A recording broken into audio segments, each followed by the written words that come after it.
El ple ha acabat la validació del decret de mesures urgents a l'àmbit sanitari i educatiu, que, entre altres coses, el que farà és suprimir el requisit de coneixement del català per als treballadors sanitaris. La norma ha tirat endavant amb els vots del Partit Popular, Vox i el diputat de Sa Unió i els vots en contra de PSIC, Més per Mallorca, Més per Menorca i Unides Podem. La consellera de Salut, Manuela García, ha defensat la mesura, que comprèn mesures per captar i fidelitzar els professionals sanitaris. Els metges que acceptin cobrir places en zones de difícil cobertura podrien cobrar un complement d'entre 4.800 i 20.000 euros anuals. L'Obra Cultural Balear ha anunciat que promou un recurs davant el Constitucional contra aquesta eliminació del requisit del català a la sanitat.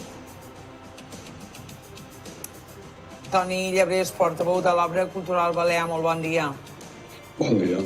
Per què entenen que hi ha motius per recórrer al Constitucional? Per què volen que el Constitucional s'hi pronunciï?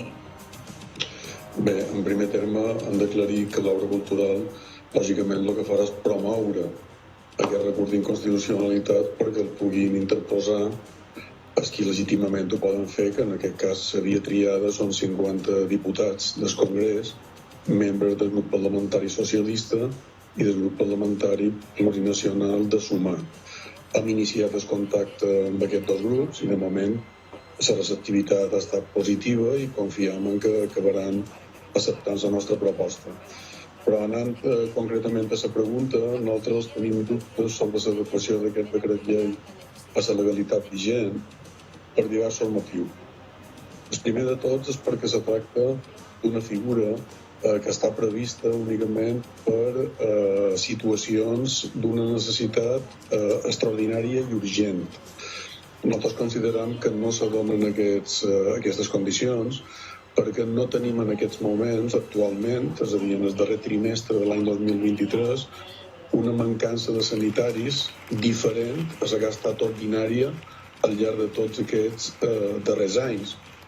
Diria més, al contrari, perquè en aquests moments estem immersos en un macroprocés d'estabilització d'IB-Salut que compren unes 4.400, 4.500 places, de les quals la meitat aproximadament són de metges i infermers. I per tant és evident que la situació millorarà una vegada que s'hagin produït aquestes convocatòries, no? Que hagin culminat aquestes convocatòries.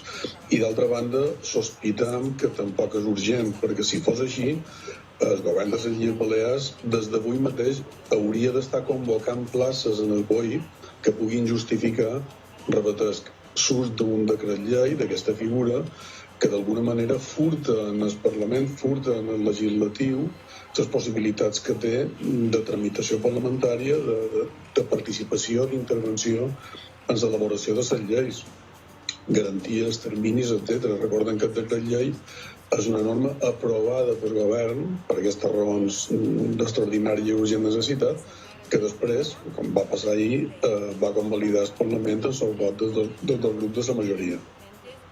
Clar, vostè ho recordava ara, jo deia promoure un recurs de constitucionalitat, perquè evidentment com a Obra Cultural Balear no tenen la potestat de poder-lo presentar i per això han començat aquestes converses en grup parlamentari. Necessita, deia, 50 diputats la mesura, no?, per poder-se convertir en realitat. Ja han començat aquestes converses, creu que serà possible trobar els suports necessaris perquè qui té la potestat presenti aquest recurs de constitucionalitat, hi ha voluntat? Estic convençut que la proposta serà ben acollida per part d'aquests dos grups que he citat, el grup parlamentari socialista i el grup parlamentari plurinacional de Sumar.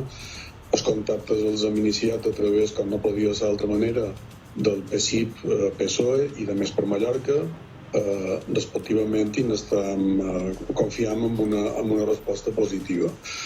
Aquí s'ha de dir que una de les raons fonamentals que inspiren aquest recurs és que consideram que no hi ha cap connexió, i això la jurisprudència del Tribunal Constitucional ho considera necessari, entre aquesta situació que el govern balear addueix o argumenta i les mesures que se prenen, perquè la Conselleria de Salut mateixa ha reconegut en entrevistes recents i ahir mateix en el Parlament que no disposa de cap estudi, de cap dada, de cap prova empírica que estableixi una correlació entre l'exigència de coneixements de català i l'eventual mancança de professionals en determinades categories.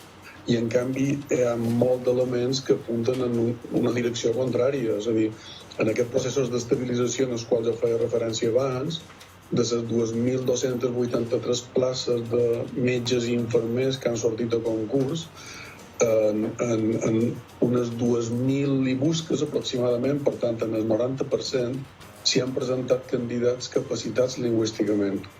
És a dir, d'aquelles 38 de les 49 categories a les quals finalment se va aplicar el requisit, hi ha hagut més candidats capacitats lingüísticament en coneixements de català, per tant, que no places ofertades, d'acord?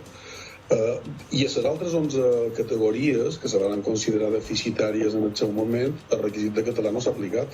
Per tant, no hi ha res que justifiqui aquesta supressió universal del requisit de català en caràcter general. A més, sí. No, digui.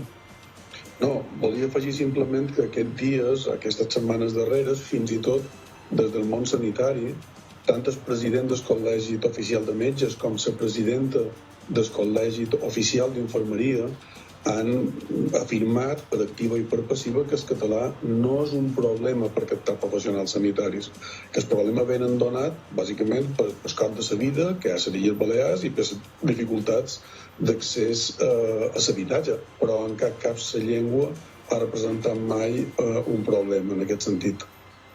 Com dic, Toni Llebrés, portaveu de l'Obra Cultural Balear, gràcies per haver atès els dematins. Veurem com evoluciona, veurem si arriba aquest recurs al Constitucional i encara haurem d'esperar una mica més per saber si arriba, en quin sentit es pronuncia el Tribunal. Gràcies per haver-ho explicat en directe als dematins. Gràcies a vosaltres.